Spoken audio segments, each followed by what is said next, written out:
favorite. Since your love got a hold on me, I'm a new creation. Hey, if you're new to House of Grace, welcome. If you've been here a million years, welcome. We exist just for what this sign says and what your bulletin says, to love God, love each other, and love the lost. I just wanted to remind you that if you will just sit with me, love God. Love God. Oh man, I feel like a pre-K teacher on Monday morning. Love God. Love God. Oh, love each other. Love each other. And love the lost. Love the lost. Awesome. Thank you guys. Representing right over here. I hear y'all. Hey, I want to share something with you. One way that we love each other is we honor one another. Right? Because we can love in a lot of different ways. We can give somebody a gift, we can give them a phone call, but honor is a big deal at House of Grace. Now we're casual, and sometimes we mistake being casual for being dishonoring or taking things lightly, but that's not true. Can I get an amen? Amen. You're like, where's he going? He's about to get on to us. Yes, I am. Yes, I am, because when we love people, we honor them, and we've been in a pattern. I'm talking specifically like when Deanna was up here a while ago for 2 minutes talking. Maybe you didn't hear it, and I'm not mad, but what we want to do is we want to bring the honor gauge up. Because when we love each other, the meet and greet time, it's about 3 minutes. That's about the length of the average song on the radio. It's about time for you to get Walmart to your house if you live in Cochran. So what we want to do during that time is really designed to high-five somebody, hug somebody, how you doing, Austin? And my goal during meet and greet is not just to speak to my buddies, but to look for somebody I don't know. Because when you're the person in here, there's people in here today that they don't know anybody. And they're already feeling weird. And then everybody got up, started loving and hugging and kissing, not kissing.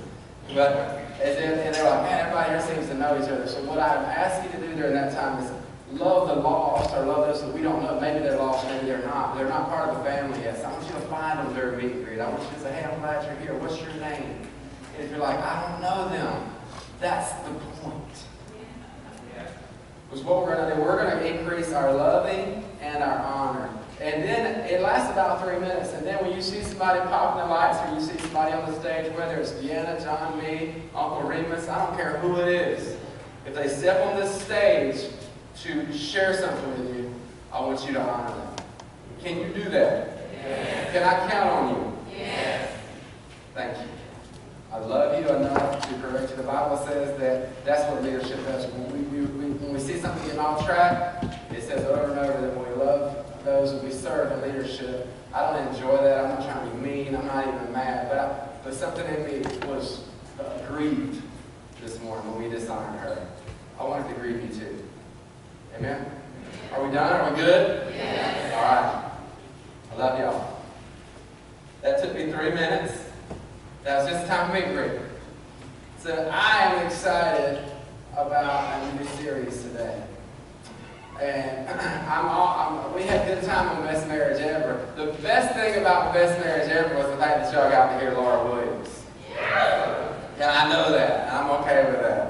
That was the most pleasurable part for me. We've had people say they watch that on Facebook from all around, people who don't even live in this area. We created a Facebook group called Best Marriage Ever. It's got over 100 people who have joined it. You may be part of it. If you're not, feel free to join that, Best Marriage Ever. We're doing some continuation things there. But today, if you will, take your Bible out, or your phone, your Bible app, or whatever you got, and turn to the book of Joshua. I'm going to spend just a few minutes on a brand new series called The Road Less Traveled. Say that with me, the road less traveled. I'm super excited. I'm going to be doing a little more Bible teaching in this series than I did in the last series. It was very practical, and I hope it helped you. But I'm going to be using more text in the Bible for this series. Is that okay? If that's okay, say yes. Yes. So we're going to start looking at the life of Joshua. We're going to begin in Joshua chapter 1. Joshua chapter 1. I'm going to read like 8 verses, I think. So Joshua chapter 1. We're going to get right into it. If you got it, say uh-huh. If you don't, you can cheat. It is on the screen, but I just wanted you to work that Bible a little bit. Some old school page turning. And it says this: after the death of Moses, the servant of the Lord said to Joshua the son of Nun, Moses' assistant, saying, verse 2, Moses my servant is dead. Now therefore arise, go over this Jordan, you and all this people, to the land which I am giving to them, the children of Israel. Every place that the sole of your foot will tread upon, I have given you. Does that sound good so far? As I have said to Moses, from the wilderness and this Lebanon and as far as the great river, the river Euphrates, all the land of the Hittites, and the great sea, toward the going down of the sun, shall be your territory. Is this a good day for Joshua so far? He goes on further. God says in verse 5, no man shall be able to stand before you all the days of your life. As I was with Moses, so will I be with you. I will not leave you nor forsake you. Tell me one more time, is this a good day for Joshua? Yes. God said in verse 6, be strong and of good what? For to this people you shall divide as an inheritance the land which I swore to their fathers to give them. Only be strong and very courageous, that you may observe to do according to all the law which Moses my servant commanded you. Do not turn from it to the right hand or to the left, that you may prosper wherever you go. How many of you want to prosper wherever you go? Me too. Me too. I prefer prospering as opposed to the opposite. This book of the law shall not depart from your mouth, but you shall meditate in it day and night, that you may observe to do according to all that is written in it.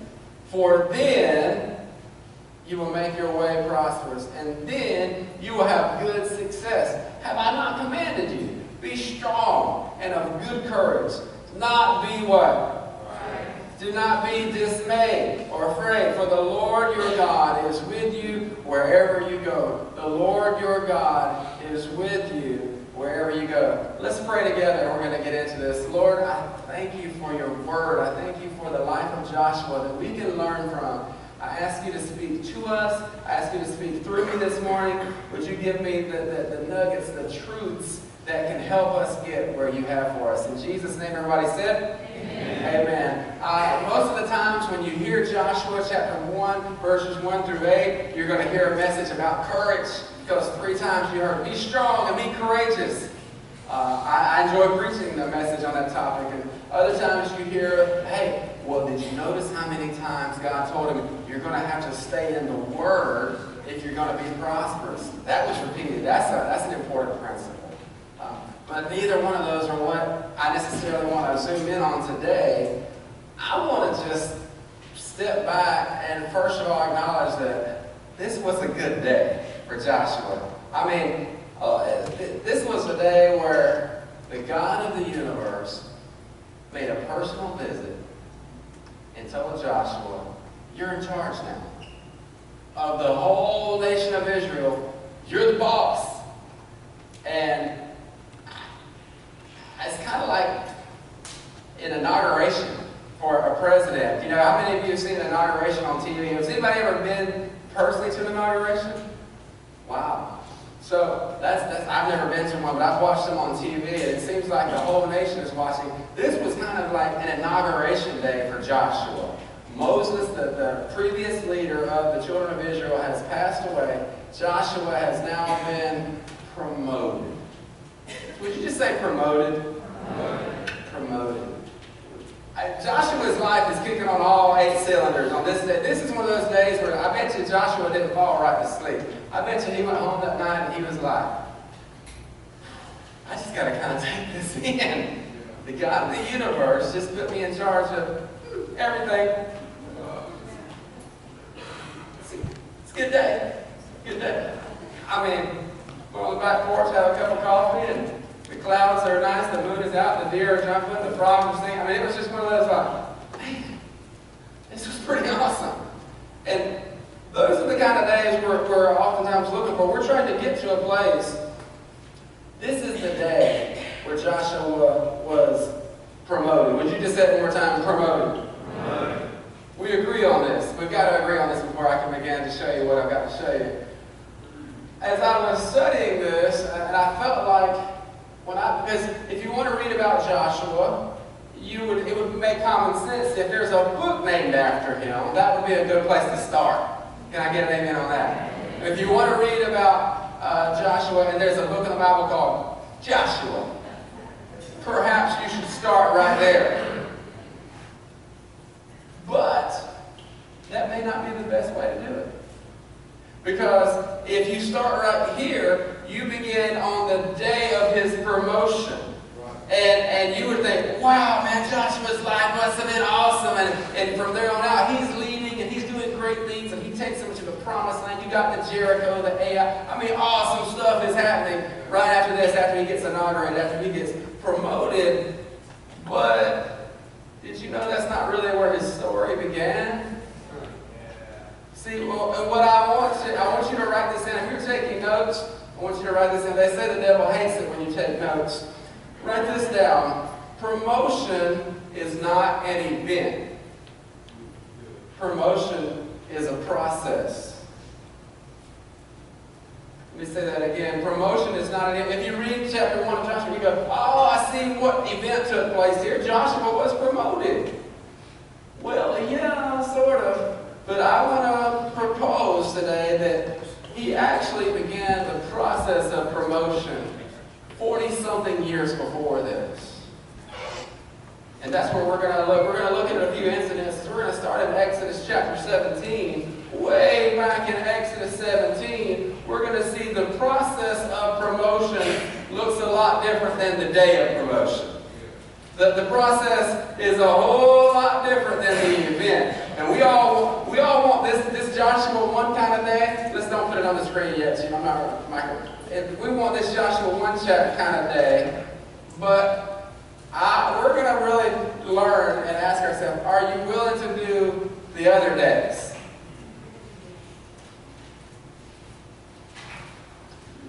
Did you know they study out all the generations?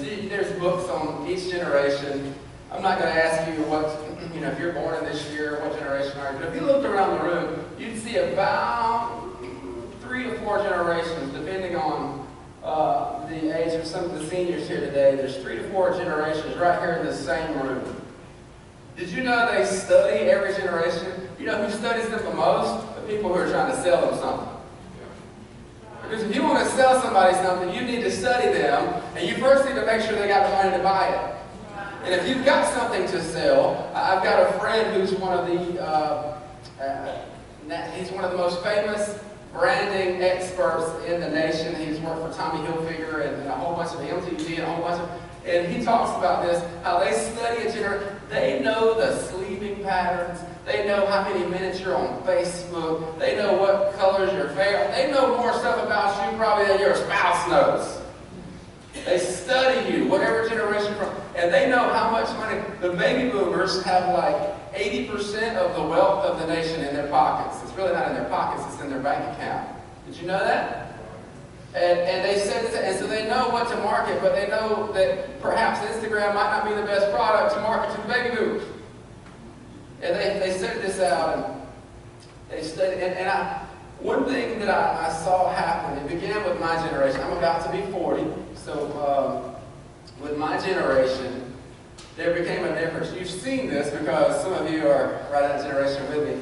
We saw our grandparents living, let's say they were middle class. I'm going to just assume we're all middle class. We may be in different classes. Y'all may be billionaires. Praise God, we'll take another offering. But let's just for fun say we're all middle class, and you probably saw your grandparents' house was a lot different than your parents' house. On average, now, your grandparents may have lived on a mansion on the lake, but a lot of our grandparents lived in a very simple home. They lived in a very simple home, and guess what? It was also paid for. And a lot of them paid for it as they built it. They never did the mortgage thing. That wasn't nearly as popular with the baby boom, the pre-baby boomer generation. And then the baby boomer generation, this thing about mortgages became more and more common, and getting a loan. Well, if you get a loan, you can get more money. You can go to their house, and their house was a little nicer. And then my generation, we grew up in a pretty nice house compared to our grandparents. And we look at the two, and if you had to say, well, which one do you want? Hey, I want the house like I microwaves came about? That's been a minute. I know if you're under whatever, you're like, we didn't have those? We had to cook stuff on the stove. You had to heat it up in the oven or warm it up in a pot. It was crazy back then. Crazy times. Stone Age times. But things began to change. And then my generation, when we grew up, we looked at it and we said, well, you know, perhaps I didn't go to college, or even if I did go to college, but I just got out of college and I've got all this college debt because debt is now normal. And then I look at my parents' house, and I'm coming out of college and I'm 21 and a half, and I say, well, you know what, I'd like to buy a house too. And back then the economy was rocking, they'd give a loan to anybody. This is pre-recession. And I look at it and I say, well, what kind of house should I like? One like my grandparents' house or one like my parents' house? Which one did we choose? We chose the big house like our parents' house. The problem is what we didn't realize is our parents, that wasn't their first house. That was their third house. But we wanted it as our first house because that's how we grew up, doggone it, and we deserved it. Because our parents, that generation, we got doted on more than the last generation. You can study this out. It's proved to be true. A lot of it was based on the way they were raised. They study all this and they said, my generation was doted on more. They were, and things began to change, and we thought, well, I deserve a nice house. I went to college. I mean, goodness gracious, I got C's. So, and we bought a big house. And then our children grew up in that house. And then we got a bigger house. I'm not against big houses. I like a big house. But I'm trying to tell you, some things happened in our mindset. And then our children came along. The next generation came along. And they think everybody's supposed to have a big house when you're 21, when you're 25.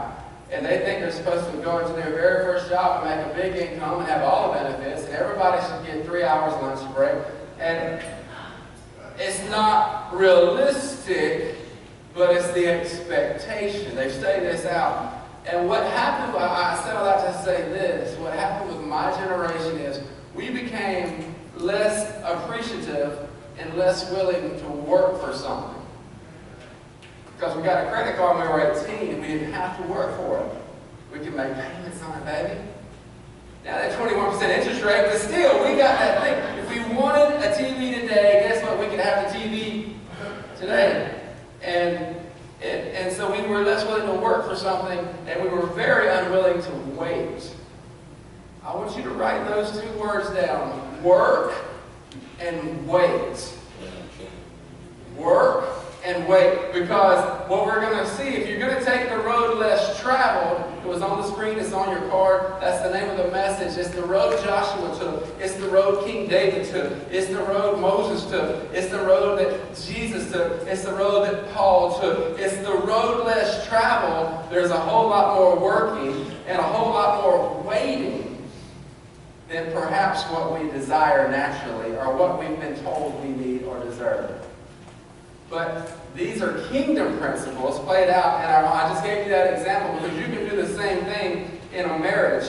You can do the same thing. A lot of times the reason we got in bad relationships is because we weren't willing to work, and we surely weren't willing to wait.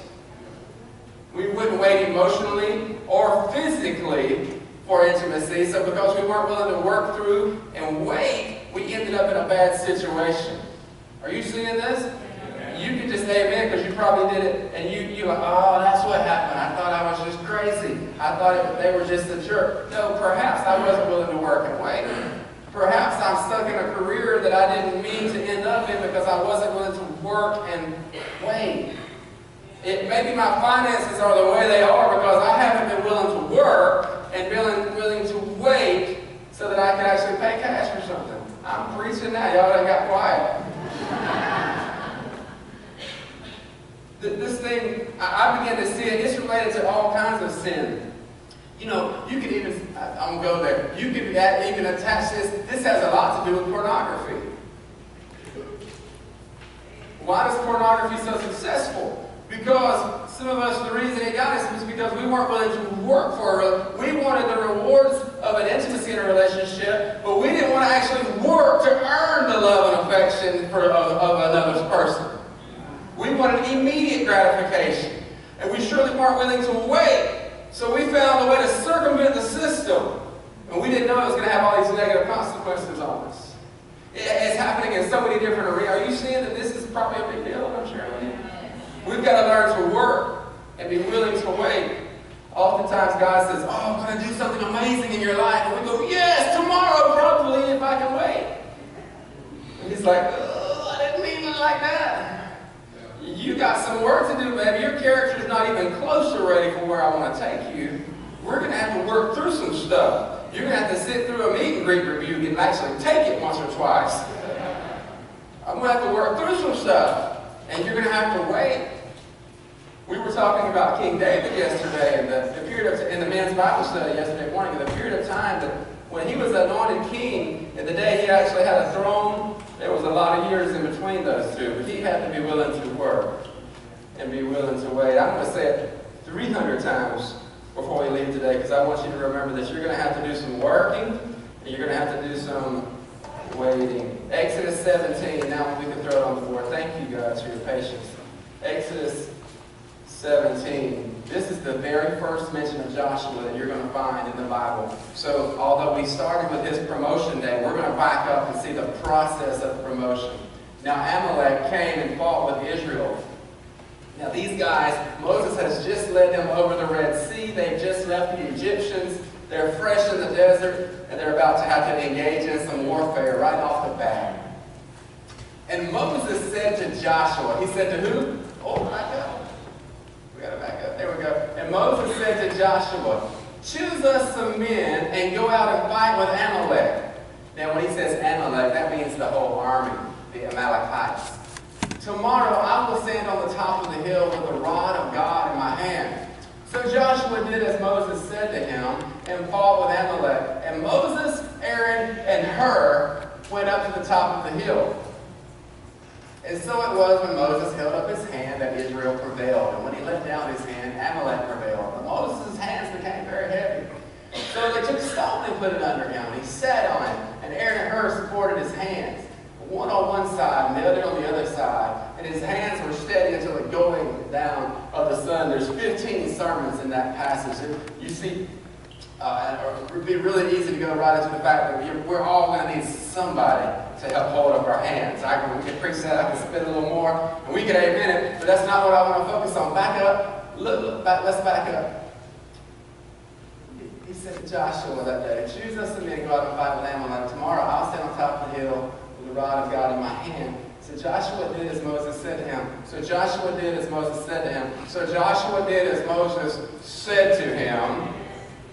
If you're going to be promoted, you're going to have to start doing what somebody says. My microphone is broken. If you want to be somebody, you're going to have to serve somebody. If you want to be an authority, you'll have to learn to serve authority. The first thing a person in authority who has any wisdom is going to say, when you run up and say, oh, I want to be a big shot too. They're going to say, fantastic, who have you been serving? Tell me about who. Well, there was some stuff that happened and it was complicated. Okay, cool. We'll get back with you. Let me know when you learn to serve, because before you can lead, you have to learn to follow. Preaching the truth is not getting a lot of support. He says, tomorrow I will stand on the top of the hill with the rod of God in my hand. Now, if I was Joshua, a young buck, I might have been like, wait. You trusted me to lead the army.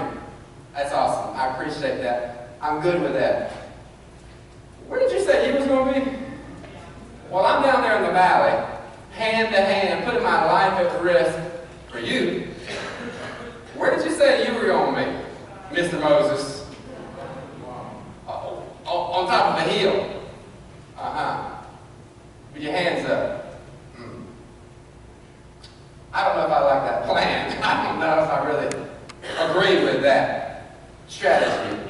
It seems like I'm doing all the work, and you're doing all the whatever. It might seem like that at your job sometimes. That your employer says, hey, why don't you go do this, and I'm going to be up on the hill. And you're like, you know what? I'm not so sure you should be down here in the valley too. But he didn't understand. He didn't have the vision or the understanding or the wisdom that Moses had. Moses had a strategy given to him from God that was beyond even our comprehension. Let's think about it. Holding your hands up and people win the war, that'll make a living sense. Let's just be honest. We can spiritualize it. Well, he had to be represented. Yeah, I understand all that, but it don't make sense. There's some times where you're just going to have to learn to serve. It don't matter what you think about it. Y'all don't like it. You're going to like it when you get to Joshua chapter 1, though. If you'll trust the process, you got to pay the price, and you got to trust the process. If you want to be promoted, if you don't, then you can keep doing it your way. Joshua could have said, I don't think so. How about Moses, Aaron, and Hur? How about number 4, be me on the hill? See, we want to be on the hill when we should be in the valley sometimes. Well, I got some ideas too, boss. We'll write them down. Write them down. After you have this valley thing, then we'll get together and talk about it. What I mean, but I got a vision. You don't need a vision. You need to serve. This is the process of promotion. But y'all, Joshua, let's go one more slide and one more slide. Let's see how Joshua handled it. Joshua defeated Amalek and his people with the edge of the sword. Then the Lord said to Moses, very interesting. The Lord said to Moses, write this down for memorial in the book and recount it in the hearing of Joshua. Isn't that interesting? That I will utterly blot out the remembrance of Amalek from under heaven. Now later, Joshua would be a part of crushing and furthering this destruction of the Amalekites, the enemy. But right here, God is saying, Joshua's going to need to remember this day. He's going to need to remember that I gave him a chance to serve authority, even when it didn't all make sense. And he might not have even agreed with the strategy, but he did it anyway. Write it down, because there'll be a time where he needs to remember this. And because he was faithful to serve, I'm going to be faithful to finish what he started. You know, God can do it all without us, but he chooses to involve us. And he's like, if you'll just be faithful in this little thing, you'll be amazed what I'll do in a big way if you'll be faithful in a small way. And after this, we don't see, you would think, okay, there's going to be another verse right after this that says, and Joshua was brought up before everyone, and they gave him a silver cross and a purple heart and 45. That's not what happened. If that's why you're doing it, you'll probably be disappointed. Because Joshua didn't receive any great recognition at this point. Oftentimes, the process of promotion is when you're faithful and nobody even knows about it. And nobody even says thank you. I mean, deserve to thank you. But what if they don't say thank you? Will you quit the process before you get the promotion? Well, what if nobody says, woohoo, you're awesome? Will you still stay? Or will you quit? See, he had a Joshua chapter 1 destiny, but he's living this thing out first, fighting in the valley for another man's vision. You got to start somewhere. And we don't all start out in a 3-story house. We got to be willing to work, and we've got to learn to wait. So let's look another incident. I've just got a couple for you today. 75 of them. No, just kidding. Exodus chapter 24. Turn just a few pages to Exodus 24. A little while later, we're going to see a little progress, because we do need a little hope in the process, a little glimmer. Chapter 24, verse 13 through 18. So Moses arose with his assistant, Joshua. So Moses arose with his assistant, Joshua. Moses, in case you're not familiar, is the #1 man in the nation. He's the guy. He's the king. He's the president. He's the leader. He's the man of God. And now that Joshua has shown himself faithful, he's proven he's on the team. He's a team player. Moses has given him his first taste of promotion. But it's far from Joshua chapter 1. He just made him his secretary. Sometimes we mistake promotion for insult. He could have said, whoa, assistant. Assistant. I don't even like the sound of that, assistant. How about executive assistant? That's got a little more ring to it, you know? We want a title. We want a title. We want a title.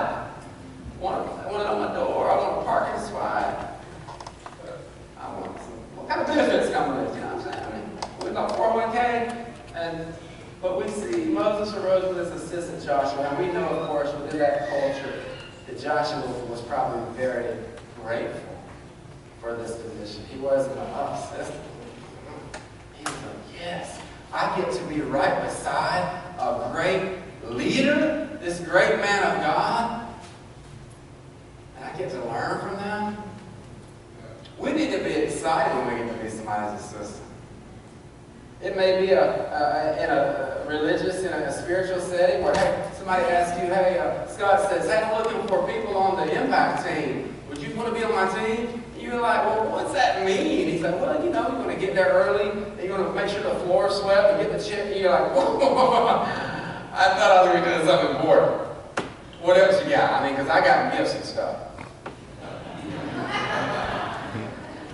He's like, well, what have you done before? About what?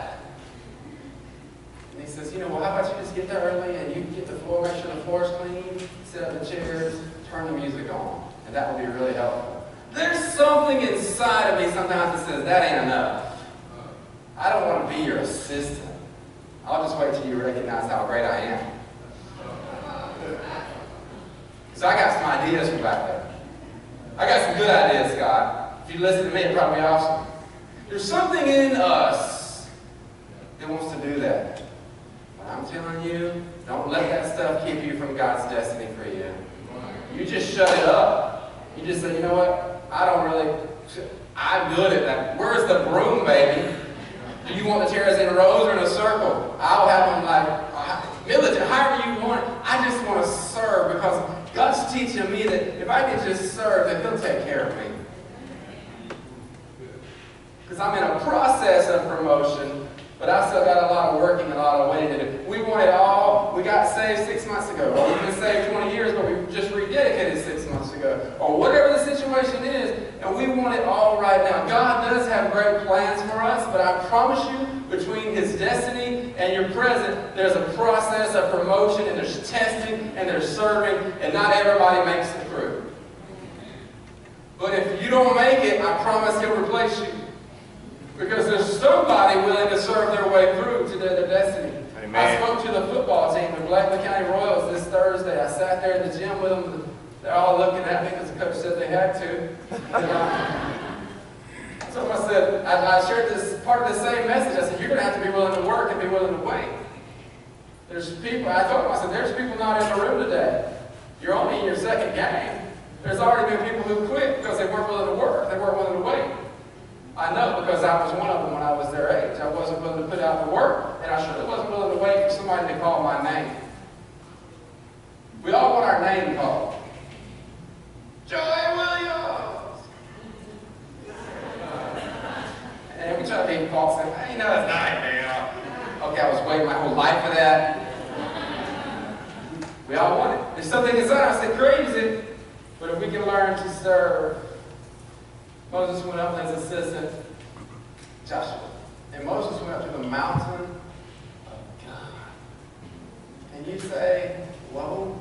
And he said to the elders, wait here for us until we come back to you. Who is we? Indeed, Aaron and Hur are with you. If any man has a difficulty, let him go to them. And Moses went up into the mountain, and a cloud covered the mountain. Now the glory of the Lord rested on Mount Sinai, and the cloud covered it 6 days. And on the 7th day he called to Moses out of the midst of the cloud. And we always focus on Moses, and this is an amazing passage where God is coming down and consuming and showing His presence and meeting with Moses on the mountain of God. But guess who was right there too?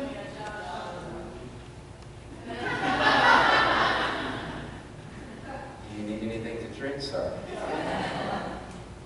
Is that okay for you, sir? No, sir. Just happy to be here, sir.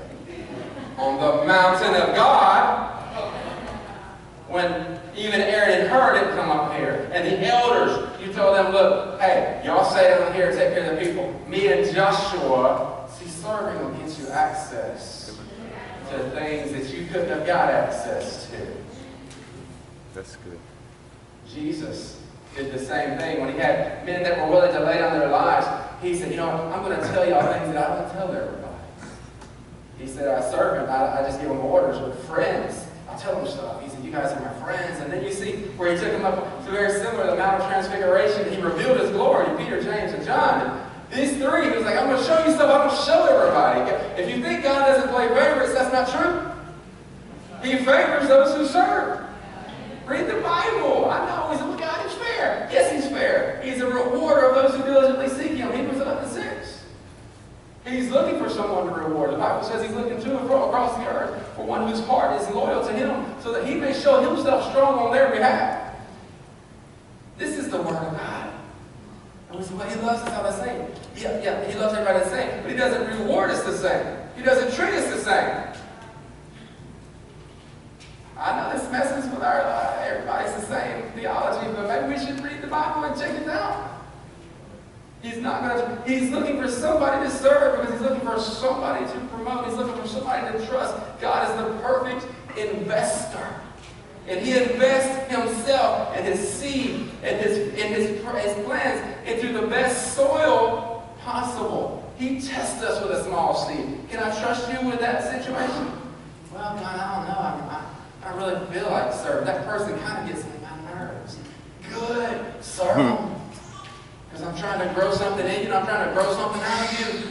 Because if you don't get that out, then you won't be ready for this. But we resist the process. God, maybe you don't see all my talents. Maybe you don't understand. Yeah, I do. And I also see the rest of you that you don't like to acknowledge. And I'm trying to work something out in you. The Bible says that God is a pruner of his plants. But we don't want to be pruned. But he prunes us so that we can be fruitful. Is everybody okay? Yes. Serving will get you access.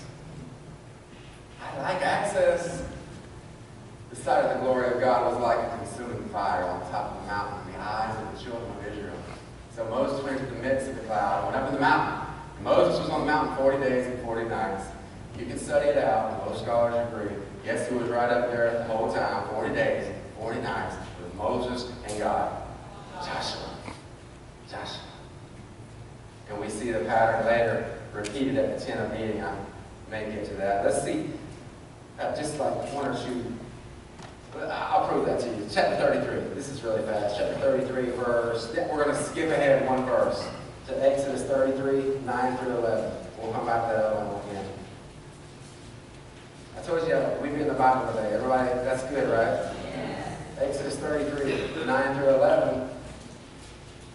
And it came to pass when Moses entered the tabernacle that the pillar of cloud descended and stood at the door of the tabernacle. And the Lord taught with Moses. That's crazy, people. So they had this, what they call the tent of meeting. It was before the actual tabernacle of Moses was constructed. They had this tent outside the camp where Moses would need to get instruction from God. So he'd go out there and meet with God. That's crazy. And God would come down in the desert there, and he would show that he's coming out. He didn't have to. God wasn't a cloud. He manifested a cloud so that people would be like, whoa, God's out there. And then what would they do? Verse 10. All the people saw the pillar of cloud standing at the tabernacle door, and all the people rose and worshiped, each man in his tent door. So the Lord spoke to Moses face to face. So when Moses would go out there to that tent of meeting, you got the tents everywhere in the camp. You're talking, several million people, and they would see Moses on the way. Moses is going to the tent.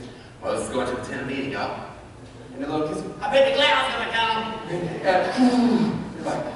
And this exciting, scary, reverential awe would come over the whole, and every man would stand at the door of his house, representing his family.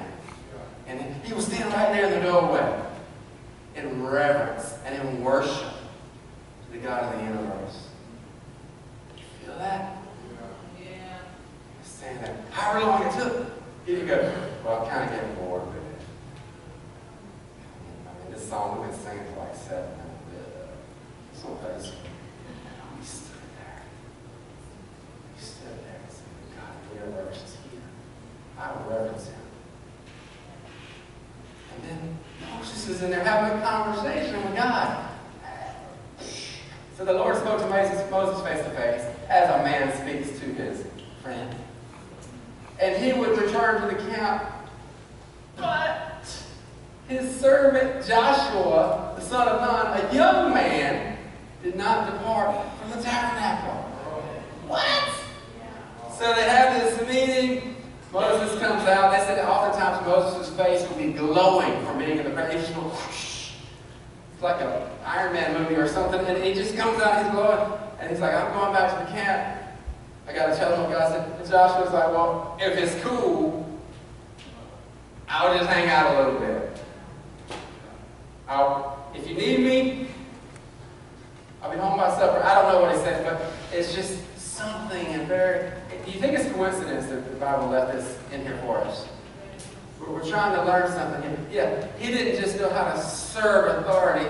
He understood the value of the presence of God. If you're going to get promoted, you're going to have to spend time in God's presence on a regular basis. This wasn't a one-time deal. You could study it out of the Hebrew. This was a happening. This was a reoccurring. That Joshua would say, you know what, if it's okay with you. Because Joshua wasn't just about, he didn't know that he was going to be Joshua chapter 1, president, king, every big dog of the whole. All he knew was he was following God's plan. He was serving, and God had granted him access to a special level of his presence, and he valued it.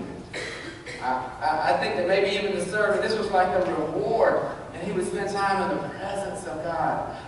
Maybe it was even just the residue of the presence of God, but whatever it was so special to him that he said, I'll just hang out here a little while. We need to learn to pursue, seek, dwell in, value the presence of God. We have forgotten it, and the body of Christ in general, maybe not you, maybe not everybody, but as a whole, we've forgotten that the presence of God is even a thing. We forgot it's even a thing. Because we said, well, God is omnipresent. I learned that in Sunday school. That means everywhere. He's everywhere. Well, yes, he is everywhere. He was everywhere before the cloud came down.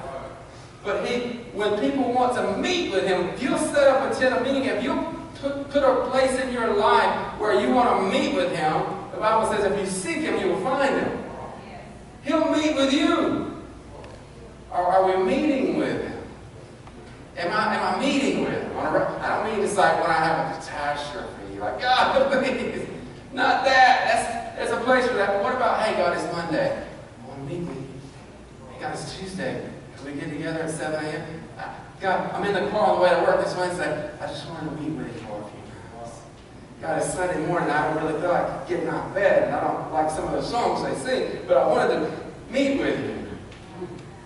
God, it's Wednesday, and I've had a long day at work, and I really don't feel like driving over there, but they keep saying it's a big deal, but I really know that I need to meet with you. We need to learn to value the presence of God.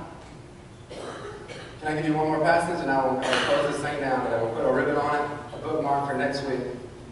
In Exodus, I don't know if I can cover that. God, I got me messed up. Exodus 32. Let's try. Somebody say try. Exodus 32. We're backing up for a minute. Exodus 32. This will be verse 15 through 18. Okay, so Moses has been on the mountain with God, and let me find it in my Bible. Okay. This is crazy stuff. Everything just fell apart. Everything fell apart. I mean, things have been going good up to this moment. And God had called Moses up on the mountain. And while he was gone, everybody lost their minds. And they were like, because see, people without constant leadership, especially in this position they were in, they weren't able to continue on the path of God's will for them if somebody wasn't going, okay, babe, come on, no, please don't, no, come on. That's where they were spiritually, and that's okay to start out with, not to stay there. And they were to the place where their leader had been gone for like 40 days. We don't know what happened to Moses. We don't know. I know, we need something. We need something to focus on. They said, so, hey, make us some gods, Aaron. And Aaron needed to be horsewhipped, and Aaron was like, okay, y'all bring your earrings and stuff, and we'll make something. And they made this golden calf, and they began to worship the golden calf. And he said, hey, this golden calf is the God that brought us out of Egypt. Does everybody agree this is a bad day? Bad day. Bad idea, bad day, bad, everything bad. So that's going on down the mountain. While they're up here in the glory, you know, sometimes that can happen. You might have experienced that. It's like you come to church, and maybe your spouse doesn't come, or your kids didn't come, or your whatever. Let's just say you came today and you just encountered God's presence. You were up on the mountain, man. You heard His voice, you sensed Him, you worshiped today. You went ahead and put them hands. You got a little crazy today this morning.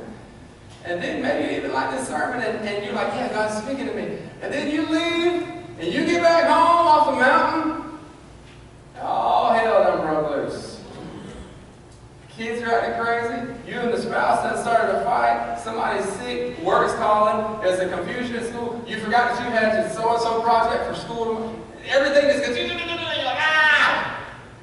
Welcome to being a Christian. It ain't all easy. So that's kind of what happened. So Moses turned and went down from the mountain. Moses didn't know what had happened. And the 2 tablets of the testimony were in it saying, God wrote these